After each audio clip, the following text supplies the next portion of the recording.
কয় হ্রস্বইকারে কি এবং কয় দীর্ঘইকারে কি, এই দুটি মধ্যে পার্থক্য কি? ক্যাডেট কলেজ ভর্তি প্রস্তুতি 2025 উপলক্ষে যারা প্রস্তুতি গ্রহণ করছো তাদের জন্য আজ বাংলা ব্যাকরণ থেকে আজকের প্রশ্ন, তুমি কি খাবে বা তুমি কি খাবে, এই দুই বাক্যের কয় হ্রস্বইকারে কি এবং কয় দীর্ঘইকারে কি কোন পদ? সঠিক উত্তরটি হচ্ছে কয় দীর্ঘইকারে কি প্রশ্নবাচক সর্বনাম এবং কয় হ্রস্বইকারে কি ক্রিয়া বিশেষণ। কারণটা কি? তুমি কি খাবে, এই কয় হ্রস্বইকারে কি দ্বারা যদি আমরা এই প্রশ্নটি করি তাহলে আসলে আমি কি খাবো না খাবো না এটি বোঝাচ্ছে, যার কারণে সেটি হবে ক্রিয়া বিশেষণ, মানে আমি কি খাওয়ার কাজটি করব না করব না।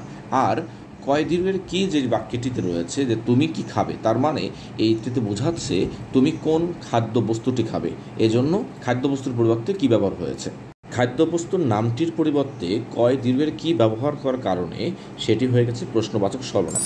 শিক্ষার্থী বন্ধুরা, তোমরা কয় দীর্ঘইকারে কি যদি থাকে তাহলে বুঝবে সেটি হচ্ছে প্রশ্নবাচক সর্বনাম, আর কয় হ্রস্বইকারে কি থাকলে তোমরা বুঝবে এটি ক্রিয়া বিশেষণ।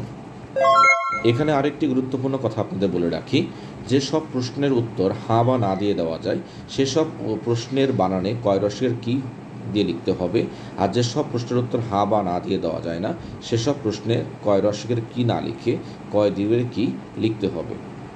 আশা করি আপনারা বুঝতে পেরেছেন।